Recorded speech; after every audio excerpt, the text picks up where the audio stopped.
بے حیائی کی سب حدیں پار۔ 16 سالہ لڑکی نے کس جانور سے شادی کی؟ جان کر آپ کے رونگٹے کھڑے ہو جائیں گے۔ سچا واقعہ۔ یہ ویڈیو دروازہ بند کر کے دیکھنے والی ہے۔ ڈیلیٹ ہونے سے پہلے دیکھ لو۔ میرا نام جمشید ہے۔ میں ایک غریب گھرانے سے تعلق رکھتا ہوں۔ بچپن میں ہی اللہ تعالیٰ کو میرے اماں ابا پیارے ہو گئے۔ ساری زندگی خالہ کے گھر گزار دی اور آج اس مقام تک پہنچ گیا کہ خود کے پیروں پر کھڑا ہو گیا اور پڑھ لکھ کر وکیل بن گیا۔ اور آج میری زندگی میں جو کیس آیا اسے دیکھ کر میرے رونگٹے کھڑے ہو گئے۔ میں کراچی سے پنڈی شہر گیا۔ میرے پاس وکالت کی ڈگری تھی۔ میں وکالت کر کے ہی اپنا روزگار بنانا چاہتا تھا، لیکن میرے پاس لائسنس نہیں تھا۔ کراچی میں میرے لیے لائسنس لینا مشکل تھا، اس لیے میں پنڈی چلا گیا۔ پنڈی میں پریکٹس کرتے ہوئے مجھے ابھی 1 ہی ہفتہ ہوا تھا کہ میرے ساتھ ایک عجیب و غریب واقعہ ہو گیا، جس نے نہ صرف مجھے حیران کر دیا بلکہ زندگی بھر کے لیے مجھے ایک اہم سبق بھی سکھا دیا۔ میں ایسا سوچ بھی نہیں سکتا تھا جو میں نے اپنی آنکھوں سے دیکھا۔ جب ایک دن ہمارے آفس میں ایک لڑکا لڑکی آئے، لڑکی نے اپنے اوپر سیاہ رنگ کا برقع ڈال رکھا تھا، جبکہ آدمی کی عمر کافی زیادہ تھی، لیکن ان سے کوئی بھی بات چیت نہیں کر رہا تھا۔ وہ مجھ سے کہنے لگے، وکیل صاحب ہماری شادی کروا دیں۔ میں نے کہا ٹھیک ہے، شادی تو میں کروا دوں گا، لیکن آپ مجھے اپنے بارے میں بتائیں، آپ لوگ کہاں سے آئے ہیں اور شادی کورٹ میں آ کر کیوں کرنی پڑ رہی ہے؟ لڑکا کہنے لگا کہ ہم یہ بات آپ کو نہیں بتا سکتے۔ ابھی وہ یہ بات کر ہی رہا تھا، وکیل وہاب میرے آفس میں داخل ہوا۔ کہنے لگا، یہ لوگ تو آپ سب کے پاس سے ہو کر آئے ہیں، لیکن ان کی شادی کوئی بھی نہیں کروا رہا، کیونکہ ایسا کیس تو کوئی نہیں کرے گا جیسا یہ لوگ کہہ رہے ہیں۔ وہاب کی بات سن کر اس آدمی نے ٹیڑھی آنکھوں سے اسے دیکھا اور بولا، اگر تم میری شادی نہیں کروا سکتے تو کم از کم خاموش رہو۔ میں یہاں وکیل صاحب سے بات کرنے آیا ہوں۔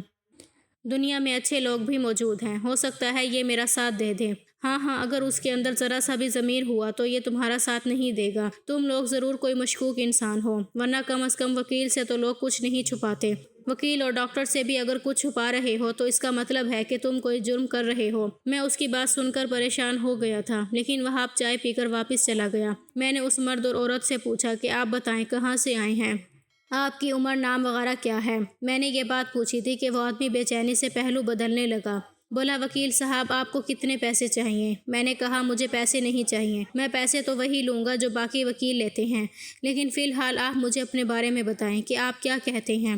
آپ کی شادی میں کروا تو دوں گا، لیکن مجھے آپ کے بارے میں تفصیل جاننی ہے۔ میری بات سن کر اس نے اپنی جیب میں ہاتھ ڈالا۔ میں یہ حرکت دیکھ کر حیران رہ گیا تھا۔ اس نے اپنی شلوار میں جیب بنا رکھی تھی، جیب سے نیلے سبز ہرے نوٹ نکال کر گننے لگا۔ جب رقم 50,000 تک ہو گئی تو کہنے لگا، یہ لیجئے، آپ 50,000 لیں اور بس ہمارا نام وغیرہ پوچھ کر ہمارا نکاح کروا دیں۔ آپ یہ مت پوچھیں کہ ہم کون ہیں، ایک دوسرے کے کیا لگتے ہیں۔ اگر آپ یہی کرتے رہے تو پھر تو میں آپ کے پاس بھی نہیں بیٹھوں گا۔ میں اس کی بات سن کر حیران ہو گیا تھا۔ 50,000 تو میں شروع میں کبھی بھی نہیں توقع کر سکتا تھا کہ مجھے ملیں گے۔ اب جب کہ مجھے ایک ہی دن میں 50,000 مل رہے تھے تو میں نے سوچا نکاح ہی کروانا ہے۔ ہو سکتا ہے کہ یہ لوگ بھاگ کر آئے ہوں اور مجھے شرمندہ نہ کرنا چاہ رہے ہوں، اسی لیے مجھے اتنے پیسے دے رہے ہیں تاکہ میں ان کا نکاح جلدی کروا دوں، یہ لوگ ایک رشتے میں بندھ سکیں۔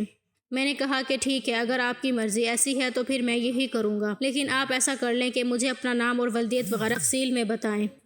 میں نے ان کے سارے فارم وغیرہ بھی بھر دیے تھے۔ نکاح فارم کا رجسٹر بھی میرے پاس ہوا کرتا تھا۔ میں نے مولوی صاحب کو کمیشن تو دے دیا، لیکن ان لوگوں نے مجھے 50,000 دیے تھے، جو کہ میرے لیے کافی زیادہ تھے۔ خیر، میں نے 50,000 روپے کو اپنی جیب میں رکھ لیا۔ ان لوگوں کا نکاح پڑھایا۔ نکاح پڑھانے کی دیر تھی کہ وہ آدمی بڑا خوش ہو گیا۔ کہنے لگا کہ آپ نے مجھے زندگی کی سب سے بڑی خوشی دے دی ہے، میں آپ سے اتنا خوش ہوں کہ بتا نہیں سکتا۔ پھر کہنے لگا کہ اگر آپ کو مجھ سے بھی کسی قسم کی مدد کی ضرورت ہو تو مجھے ضرور بتائیے گا، میں آپ کے بہت زیادہ کام آ سکتا ہوں۔ میں نے زندگی میں آج تک کسی کو خالی ہاتھ نہیں لوٹایا، میرے پاس بہت کچھ ہے، لیکن دراصل یہ شادی مجھے ہنگامی طور پر کرنی پڑی۔ اگر زندگی میں اتنی مجبوری نہ ہوتی تو میں شادی کبھی بھی نہ کرتا، لیکن بس حالات کچھ ایسے ہیں کہ شادی کرنا پڑی۔ میں نے دیکھا اس کے ساتھ موجود عورت اس کا ہاتھ پکڑ رہی تھی، شاید اسے کہہ رہی تھی کہ میرے ساتھ گھر چلو، کافی دیر ہو گئی ہے۔ میں نے اسے اجازت دی، وہ وہاں سے چلا گیا۔ اس کے جاتے ہی وہاب صاحب دوبارہ میرے آفس میں آ گیا اور کہنے لگا، تم نے ان سے پوچھا نہیں کہ یہ لوگ اس طریقے سے شادی کرنے کیوں آئے تھے؟ کل کو تمہارے اوپر کوئی کیس بن گیا تو کیا کرو گے؟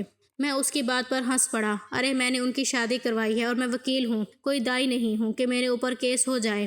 میری بات سن کر وہ بھی کہا لگا کر ہنس پڑا۔ میں تو یہ بات بھول گیا تھا، لیکن کچھ دنوں کے بعد پھر ایک عجیب واقعہ ہوا جس نے مجھے دوبارہ اس جوڑے سے ملوا دیا۔ میں ان دنوں جوان تھا اور میری عادت تھی کہ میں اکثر قبرستان پر جا کر اپنے ابا اماں کو یاد کیا کرتا تھا۔ میرے ابا اماں حیات نہیں تھے، میں اپنی خالہ کے گھر پر رہ کر پلا بڑا تھا، اسی لیے مجھے ان کی بہت یاد آتی تھی اور اکثر میں یہی سوچتا کہ نہ جانے کب میں اس دنیا سے چلا جاؤں گا۔ بار بار اپنی موت کو یاد کر کے میں اکثر اللہ سے معافیا مانگا کرتا تھا۔ اس دن بھی قبرستان کے پاس سے گزرتے ہوئے میرا دل چاہا کہ میں قبرستان کے اندر چلا جاؤں، جا کر اماں سے ڈھیروں باتیں کروں اور قبروں کے حال احوال بھی دیکھ لوں۔ اکثر قبروں پر صفائی نہیں کی جاتی، میں پہلے بھی جس قبرستان میں جاتا تھا وہاں اکثر قبروں پر صفائی نہیں کی جاتی تو میں صاف صفائی کر دیتا تھا۔ آج ایسے ہی میں اس قبرستان کے اندر داخل ہوا، جیسے ہی میں قبرستان میں داخل ہوا میری نظر ایک قبر پر پڑی جو کہ وہاں تازہ بنائی گئی تھی۔ میں اس کی طرف چل پڑا۔ میں اکثر قبرستان کے پاس بیٹھتا تو خوشبو یا بدبو کو محسوس کرنے کی کوشش کرتا۔ ابھی میں اس قبر کے پاس بیٹھا ہی تھا کہ میرے کان میں سسکیوں کی آواز آنے لگی۔ میں چونک گیا۔ قبرستان میں تو عموماً میں نے ایسا پہلے ہوتے نہیں دیکھا تھا، لیکن پھر جب سسکیوں کی آواز بڑھنے لگی تو میں نے پیچھے مڑ کر دیکھا۔ یہ دیکھ کر میری جان نکل گئی کہ وہاں پر ایک کالا سا کپڑا تھا اور کچھ نہیں۔ مجھے لگا کہ شاید کچھ جن بھوت ہوگا، کیونکہ قبرستانوں میں ایسے واقعات تو معمول کی بات ہے۔ میں وہاں سے اٹھ کر جانے لگا کہ تبھی اس کالے کپڑے میں حرکت ہوئی۔ میں نے غور سے دیکھا تو اس کپڑے میں ایک جیتا جاگتا انسان تھا، یا پھر جرائم پیشہ انسان ہوگا جو کہ اس وقت یہاں بیٹھا ہے۔ وہ رو رہا ہے، لیکن پھر میں نے سوچا کیا پتہ کوئی عورت ہو۔ میں اس کے پاس گیا۔ اس کا وجود سسکیوں سے مسلسل کانپ رہا تھا، اتنا کانپ رہا تھا کہ مجھے وہ ہلتی ہوئی محسوس ہوئی۔ میں آرام سے وہاں کھڑا ہو گیا۔ پھر میرے ذہن میں پچھلے گزرے واقعات کسی فلم کی مانند چلنے لگے۔ یہ برقع، یہ حلیہ اور ہاتھ پاؤں بالکل اسی عورت جیسے تھے جو کچھ دن پہلے میرے دفتر میں اپنا نکاح پڑھوانے کے لیے آئی تھی۔ اس کی روتی ہوئی آواز سن کر میں بہت کچھ سمجھ چکا تھا کہ شاید جس سے اس کا نکاح ہوا ہے وہ مر گیا ہو اور شادی کے کچھ ہی دن بعد یہ عورت بیوہ ہو گئی ہے۔ میں نے دیکھا وہ مسلسل رو رہی تھی۔ پھر مجھے وہاں موجود پا کر وہ پیچھے مڑی اور مجھ پر نظر پڑتے ہی کہنے لگی، تم یہاں کیوں کھڑے ہو؟ مجھے برباد کر کے چین نہیں آیا تمہیں؟ میں نے حیرت سے اس کی طرف دیکھا۔ میں نے آپ کو کیسے برباد کر دیا؟ ارے تو نے میری شادی کروائی تو انہیں میری بربادی کی کہانی لکھی۔ یہ کہہ کر وہ دوبارہ رونے پیٹنے لگی اور اپنے ہاتھ قبر پر مارنے لگی۔ کیا ہوا؟ کیا آپ کا شوہر مر گیا؟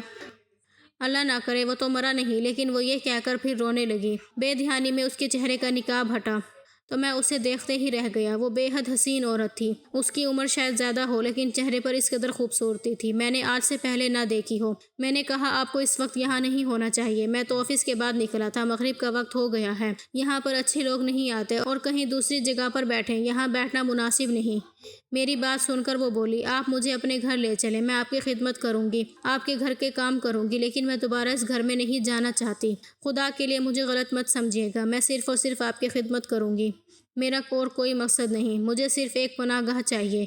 میں آپ کے امی ابو بھائی بہن سبھی کی خدمت کروں گی۔ اس کی بات سن کر میں چپ ہو گیا۔ میں نے اسے بتایا کہ تم میرے گھر تو چل سکتی ہو، لیکن خدمت کرنے کا میں کچھ نہیں کہہ سکتا۔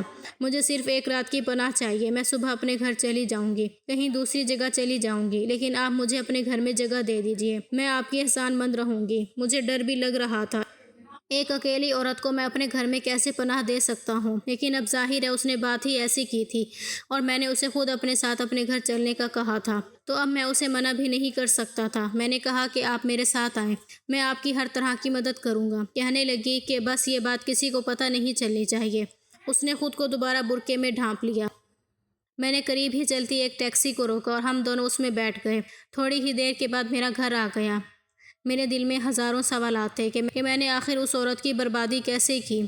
اس نے تو خود شادی کرنے کو کہا تھا، اب یہ رو رہی ہے، قبر پر بیٹھی ماتم کر رہی ہے۔ اس میں میرا کیا قصور؟ اگر اس کا شوہر مر گیا تو میں نے تو نہیں مارا، اس میں میرا کوئی قصور تو نہیں ہے۔ میں یہ باتیں سوچ ہی رہا تھا کہ اس عورت نے مجھے حیران کر دیا۔ کہنے لگی کہ میرا شوہر شاید مجھے ڈھونڈتا ہوا آپ کے پاس آئے، لیکن خدا کا واسطہ ہے آپ اسے میرے بارے میں کچھ مت بتائیے گا۔ اگر آپ مجھے اپنے گھر میں نہیں رکھنا چاہتے ہو تو میں کہیں اور چلی جاؤں گی، پر میں دوبارہ اس گھر میں نہیں جاؤں گی۔ اللہ کا عذاب نازل ہوا ہے مجھ پر اور میرے شوہر پر۔ آپ نے ایسا کیا کیا کہ اللہ کا عذاب نازل ہو گیا؟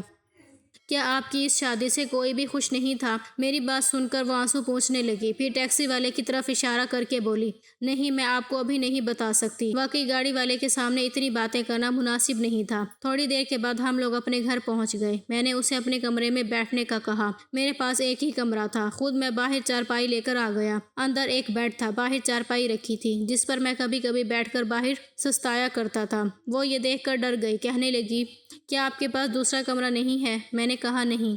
یہ ایک ہی کمرہ ہے کیونکہ میرے ماں باپ نہیں ہیں، میں اس گھر میں اکیلا رہتا ہوں، بیوی بھی نہیں ہے، بہن بھائی بھی نہیں ہیں، اس دنیا میں میرا کوئی بھی نہیں ہے، بس ایک میں ہی ہوں۔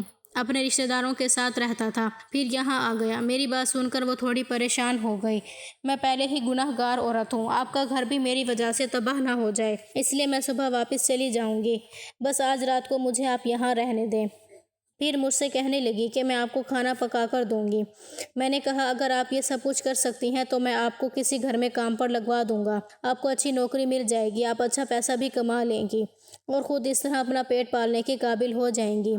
جی بالکل ایسا ہی ہے، آپ مجھے کہیں مسجد میں لگوا دیں، میں کسی مسجد کی صفائی کروں گی تاکہ میرے گناہ معاف ہو جائیں۔ وہ بار بار یہی باتیں کر رہی تھی۔ مجھے اس کی کہانی میں بہت زیادہ دلچسپی معلوم ہو رہی تھی۔ اس سے پہلے کہ میں اس سے مزید بات کرتا، میرے گھر کے دروازے پر دستک ہونے لگی۔ میں چونک گیا۔ میں نے دروازہ کھولا تو سامنے محلے کے 3-4 بزرگ کھڑے ہوئے تھے۔ میں انہیں دیکھ کر سمجھ گیا کہ یہ کیوں آئے ہیں۔ جی بزرگوں بولیے، میں نے پھر بھی ان سے پوچھا تو کہنے لگے دیکھو میاں، یہ شریفوں کا محلہ ہے، ہم یہاں پر بہنوں بیٹیوں والے ہیں، تم اکیلے آئے، ہم نے تمہاری عزت کی، سوچا کہ چلو کوئی بات نہیں، تم اکیلے ہو، تم نے اپنی مجبوری بتائی تو تمہیں اکیلے رہنے دیا، ورنہ ہم اکیلے لڑکے کو اس طرح محلوں میں رہنے نہیں دیتے، لیکن آج جو تم نے حرکت کی ہے وہ ناقابل معافی ہے، تم اپنے ساتھ کسی عورت کو لے کر آئے ہو، مجھے میری بہن نے بتایا ہے کہ مغرب کے بعد تم ایک عورت کو لے کر یہاں سے اندر آ گئے ہو، اب وہ عورت یا تو ہمارے گھر میں رہے گی یا تم اسے یہاں سے بھیج دو، کون ہے وہ؟ ایسی باتوں کا ہمارے محلے میں رواج نہیں ہے، میں امید کرتا ہوں کہ تم شرافت کا بھرپور ساتھ دو گے اور اس عورت کو ہمارے حوالے کرو گے۔ میں نے ان کی بات سن کر ذرا بھی برا نہیں منایا۔ میں نے کہا آپ نے تو میری مشکل حل کر دی، دراصل یہ ایک مجبور غریب لاچار عورت ہے جسے میں بڑی مشکل سے اور بڑی مجبوری میں اپنے گھر لے کر آیا تھا، اگر آپ انہیں اپنے گھر میں رکھ سکتے ہیں تو اسے رکھ لیجئے، مجھے ان سے کوئی غرض نہیں ہے، یہ عمر میں بھی مجھ سے بڑی ہیں اور میری کلائنٹ رہ چکی ہیں، یہ میرے پاس آئی تھی، میں بہت شکر گزار ہوں آپ کا کہ آپ نے میری اس مجبوری کو سمجھا۔ میری بات سن کر وہ بزرگ لوگ خوش ہو گئے، کہنے لگے کہ ٹھیک ہے، تم اس خاتون کو ہمارے گھر لے کر آؤ، یہ میری بڑی بہن کے گھر رہ لے گی، تم اکیلے ہو، تمہارے ایمان کے لیے یہ ایک آزمائش ہوگی، سو تمہاری شرافت ہے، تم ہمیں اچھے لگے ہو، کل کو اگر تمہاری کہیں ضرورت پڑے تمہارے کردار کی گواہی میں خود دوں گا، میں تمہاری اس شرافت کا قائل ہو گیا ہوں۔ یہ بات سن کر مجھے تو کوئی مسئلہ نہیں تھا، لیکن اس بزرگ نے یہ ساری باتیں بول کر اس عورت کو پریشان کر دیا تھا۔ میں نے جا کر اس سے معذرت کی اور کہا کہ محلے والوں کی نظر میں یہ سب ٹھیک نہیں ہے، آپ کو ان لوگوں کے ساتھ جانا ہوگا۔ وہ اٹھی اور ان کے ساتھ چلی گئی۔ اس نے مجھ سے کوئی گلہ شکوہ نہیں کیا، لیکن مجھے اس کا احساس تھا۔ اگلی صبح میں ان لوگوں کے پاس گیا، کہا کہ آپ اس عورت کو میرے حوالے کریں، میں انہیں دارالامان پہنچا کر آؤں، وہاں قانونی معاملات ہوتے ہیں، میں خود دیکھ لوں گا۔ میری بات سن کر اس بوڑھے نے کوئی اعتراض نہیں کیا۔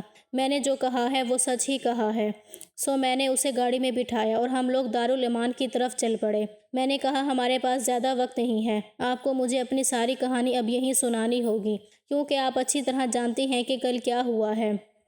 میری بات سن کر وہ مجھ سے معذرت کرنے لگی، بولی کہ میری وجہ سے آپ کی شرافت اور نیک نامی پر بھی نام آیا ہوگا، اس لیے آپ بے شک مجھے اپنے ساتھ مت رکھیں، لیکن دارالامان میں اپنی ذمہ داری میں مجھے وہاں پر رکھ آئیں اور انہیں یہ بھی کہہ دیں کہ کوئی اور مجھے لینے آئے تو آپ مجھے اس کے حوالے نہ کریں۔ میں نے کہا آپ بالکل اس بات کی فکر نہ کریں، میں ان سے خود بات کروں گا اور وہ ایک وکیل کو کبھی بھی انکار نہیں کر سکیں گے۔ میری بات سے وہ مطمئن ہوئی، پھر اپنی کہانی سنانے لگی۔ وکیل صاحب میں آپ کو کیا بتاؤں، میں تو دکھوں کی ماری بد نصیب اور بے حیا عورت ہوں۔ اب میں نے یہ برقع اوڑھا ہے، میں اپنی بے حیائی کے لیے اللہ سے معافی مانگتی ہوں، جو بھی میں نے کیا میرا اللہ اس کے لیے معاف کر دے۔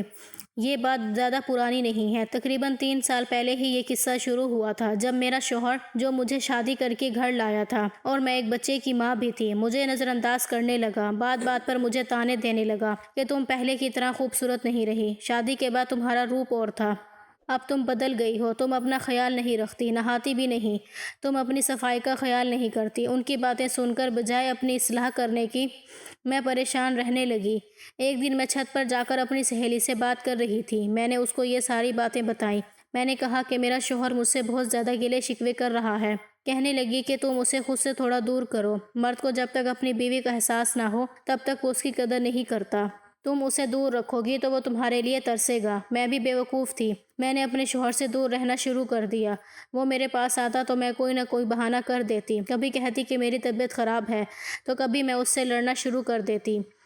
نتیجہ یہ ہوا کہ بجائے مجھے منانے کے میرا شوہر رات کو دیر سے گھر آنے لگا۔ بجائے پریشان ہونے کے میں اس کی ان باتوں پر غصہ کرتی اور جب بھی وہ آتا لڑنا جھگڑنا شروع کر دیتا۔ میں اسے کہتی کہ تم میرے ساتھ بات نہیں کرتے، میرا خیال نہیں رکھتے۔ وہ اب مجھ سے بحث بھی نہیں کرتا تھا۔ پہلے تو پھر میرے گلے شکووں کا جواب دے دیتا تھا، لیکن اب وہ مجھ سے دور دور رہنے لگا۔ اس نے بھی مجھ سے بحث کرنا، میرے ساتھ دماغ کھپانا چھوڑ دیا تھا۔ میں اب پریشان ہونے لگی، لیکن اس پریشانی کا فائدہ کسی اور نے اٹھایا۔ ایک دن میں اسی طرح رو رہی تھی کہ میرا دیور میرے پاس آیا اور کہنے لگا، بھابھی بھائی تو آپ کو بہت زیادہ نظر انداز کرتے ہیں، یقین جانے وہ باہر کسی عورت کے چکر میں پڑے ہوئے ہیں۔ میں نے کسی عورت کو بائک پر بٹھاتے دیکھا تھا۔ اب میں یہ نہیں جانتا کہ وہ اسے بٹھا کر کہاں لے کر گئے ہیں۔ دیور کی یہ بات سن کر میرے تو تن بدن میں آگ لگ گئی۔ بجائے مجھے منانے اور مجھ سے صلح کرنے کے وہ دوسری عورتوں کے چکر میں پڑ گئے تھے۔ کتنی بری بات ہے۔ میں نے دل میں سوچا، بیٹے کا خیال کیے بغیر میں اپنے مائکے چلی گئی۔ وہاں جا کر میں نے کسی کو کچھ نہیں بتایا، لیکن میں نے انہیں صاف کہہ دیا کہ اب میں گھر نہیں آؤں گی جب تک آپ مجھ سے معافی تلافی کا معاملہ نہیں کر لیتے۔ وہ بھی مرد تھا، انہوں نے تو مجھے منانا دور کی بات کرنا بھی مناسب نہیں سمجھا۔ وہ مجھے کیا مناتا، اس نے تو مجھے فون کرنا بھی چھوڑ دیا۔ تبھی ایک دن میرا دیور مجھے لینے کے لیے مائکے آیا اور کہنے لگا، بھابھی آپ کو میں ایک ایسا زبردست طریقہ بتاؤں گا کہ آپ بھی جھوم اٹھیں گی۔ میں اپنے دیور کی بات سن کر خوش ہو گئی۔ مجھے لگا وہ میرے شوہر سے میری صلح کروائے گا۔ کہنے لگا کہ آپ ان میں جیلس پیدا کریں، ایسا ہوگا تو وہ آپ کی قدر کریں گے جیسے آپ مجھ میں دلچسپی لے رہی ہیں۔ ہم دونوں ایک دوسرے سے بات کر کے خوش ہوتے ہیں اور ان کی غیر موجودگی میں بہت اچھا وقت گزارتے ہیں۔ دیور کی بات سن کر پہلے تو مجھے برا لگا، پھر اس نے مجھے بتایا کہ یہ سب صحیح ہوگا، ہمارے رشتے کو بہتر کرے گا۔ سو میں نے اپنے دیور کے کہنے پر جو اس نے کہا میں کرتی گئی۔ ایک دن میرے شوہر کے گھر آنے کا وقت تھا۔ میں تیار ہو کر اپنے دیور کے ساتھ بیٹھ کر چائے پینے لگی۔ میرا شوہر گھر آیا تو میں نے دروازے کو خود ہی کھلا چھوڑ دیا تاکہ وہ اندر آ کر دیکھے کہ ہم دونوں آپس میں بیٹھے باتیں کر رہے تھے۔ بس پھر کیا تھا، میرے شوہر نے جب یہ منظر دیکھا تو آگ بگولا ہو گیا۔ اس نے آ کر اپنے چھوٹے بھائی کو مارنے کی کوشش کی۔ دونوں بھائیوں میں اسی وقت لڑائی شروع ہو گئی۔ چھوٹے بھائی نے بڑے بھائی کو اتنی زور سے مارا کہ وہ موقع پر دم توڑ گیا۔ میں یہ سارا منظر دیکھ کر تڑپتی رہ گئی۔ سوچا نہیں تھا کہ یہ ہو سکتا ہے۔ میرے ذہن میں کچھ نہیں آ رہا تھا، میرا ذہن کام کرنا چھوڑ گیا تھا۔ پھر پتہ نہیں کیسے 4 مہینے گزرے۔ میری عدت کا وہ لمحہ بھی گزر گیا جو کہ بہت تکلیف دہ تھا۔ میں نے اپنے شوہر کو کھو دیا۔ میں گناہ گار عورت بن گئی جس نے اپنی بیوقوفی سے، اپنی بدتمیزی سے اپنے گھر کو اجاڑا۔ اس کے بعد میرے دیور نے مجھ سے کہا کہ بھابھی اب آپ کو مجھ سے نکاح کر لینا چاہیے، ورنہ اس گھر میں رہنے کا تو کوئی جواز نہیں بنتا۔ میں بھی اپنے مائکے واپس نہیں جانا چاہتی تھی۔ میں نے اپنے دیور سے نکاح کرنے کا فیصلہ کر لیا۔ میرے دیور نے کہا کہ ہم یہ نکاح خفیہ رکھیں گے۔ اگر کسی نے ہمارے یہاں رہنے پر اعتراض کیا تو اسے دکھا دیں گے کہ ہم نے نکاح کر لیا۔ میں اس کی بات سن کر حیران ہو گئی تھی۔ وہ اپنے نکاح کو کبھی بھی لوگوں کے سامنے لانا نہیں چاہتا تھا، لیکن اس سے پہلے کہ میں اس کے ساتھ شادی کر کے خوش رہتی، جس دن میں نے اس کے ساتھ نکاح کیا مجھے اس کی شکل میں ایک عجیب سی مخلوق نظر آنے لگی۔ میں ڈر کے مارے اس کمرے سے باہر بھاگی، وہ بھی میرے پیچھے بھاگا، لیکن میں سمجھ گئی تھی کہ میرے رب کا عذاب ہے مجھ پر، جس نے میرا سب کچھ چھین لیا ہے۔ بس اسی بات سے دل برداشتہ ہو کر میں گھر سے باہر نکلی اور پتہ نہیں کیسے مجھے آپ مل گئے۔ اب میں کسی صورت بھی دوبارہ اس کے پاس جانا نہیں چاہتی۔ میں اپنے شوہر کے قاتل کے ساتھ کب تک رہ سکتی ہوں؟ میں خود کو بہت گناہ گار سمجھتی ہوں۔ اس عورت کی بات سن کر میں خاموش ہو گیا۔ مجھے وہ آیت یاد آنے لگی جس کا مفہوم ہے کہ انسان خسارے میں بے وقوف اور نادان ہے، وہ شیطان کی چالوں میں بڑی آسانی سے آ جاتا ہے۔ خدا ہم سب کو سیدھے راستے پر چلنے کی توفیق عطا فرمائے، آمین۔